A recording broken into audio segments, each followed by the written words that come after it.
بسم اللہ الرحمن الرحیم۔ السلام علیکم۔ ایک دفعہ اللہ تعالیٰ نے حضرت موسیٰ علیہ السلام کو وحی فرمائی کہ اب کی بار جو مجھ سے مناجات کرنے کے لیے آؤ تو اپنے سے کسی کم تر کو اپنے ساتھ میرے پاس لے آنا۔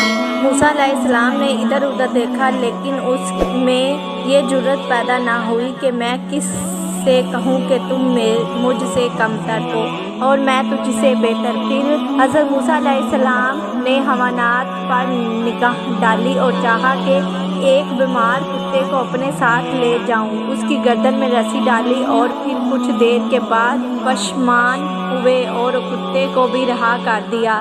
بارگاہ خدا بندی میں اکیلے ہی آئے اور آواز قدرت آئی، میں نے تجھے حکم دیا تھا کہ تم اپنے ساتھ اپنے سے کم تر کو میرے پاس لانا، تم کیوں نہیں لے کر آئے؟ حضرت موسیٰ علیہ السلام نے عرض کی، پروردگار میں نے کسی کو اپنے سے کم تر نہیں پایا۔ آواز قدرت آئی، مجھے اپنی عزت و جلال کی قسم، اگر تم کسی کو لاتے تو میں اس پست کو بلندی دیتا اور تیرا نام انبیاء کی فہرست سے خارج کر دیتا۔ بنی اسرائیل میں ایک گناہ گار شخص رہتا تھا اور لوگوں کو اس سے سخت نفرت تھی۔ اسے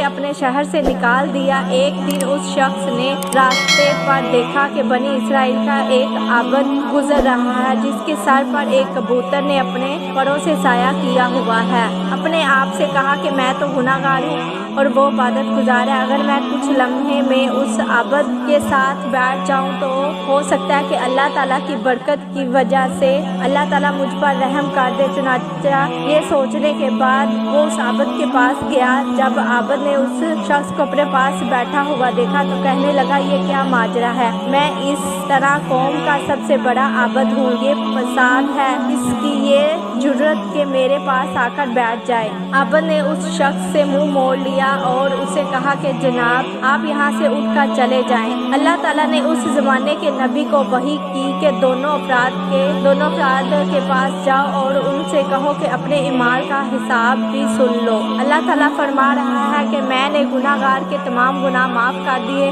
اور میں نے اس عابد کی تمام نیکیاں تکبر کی وجہ سے ختم کر دی۔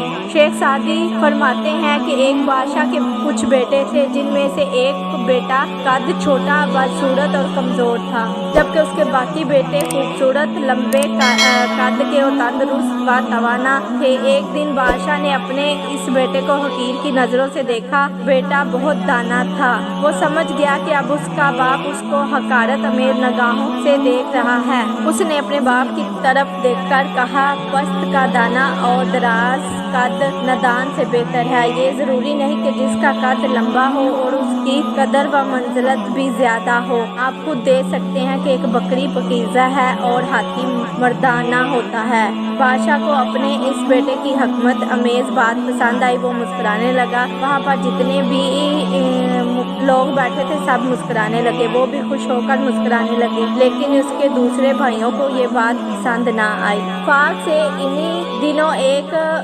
دشمن بادشاہ نے اس بادشاہ پر حملہ کر دیا۔ بادشاہ کے لشکر کی طرف سے جس نے سب سے پہلے مخالف لشکر کے قلعہ پر حملہ کیا وہ یہی پست قد اور بدصورت لڑکا تھا۔ اس نے اپنی بہادری کا اظہار کیا اور مخالف لشکر کے کئی سالاروں کو خاک میں ملا دیا اور پھر واپس اپنے باپ کے پاس آیا اور بڑے احترام سے کہا، ابا جان، کمزور گھوڑے میدان جنگ میں کام آتے ہیں۔ پھر وہ دوبارہ میدان جنگ میں گیا۔ اسی سانے میں اس کے باپ کے چند فوجی بھاگنے لگے تو اس نے کھڑے ہو کر نعرہ بلند کیا، مردوں کی طرح جنگ کرو، اگر نہیں کر سکتے تو مردوں کے لباس اتار کر عورتوں کے لباس پہن لو۔ جیسے ہی بھاگتے ہوئے فوجیوں نے یہ نعرہ سنا تو ان کو قوت ملی اور وہ دشمن فوج پر غالب آ گئے۔ اس فتح کے بعد بادشاہ نے بیٹے کے چہرے کو چوما اور اس کو اپنا ولی عہد مقرر کر دیا۔ اس کے بھائی اس سے حسد کرنے لگے۔ ایک دن ان کے بھائیوں نے اس کے کھانے میں زہر ملا دی تاکہ وہ کھا کر مر جائے، لیکن جب وہ زہر ملا رہے تھے تو اس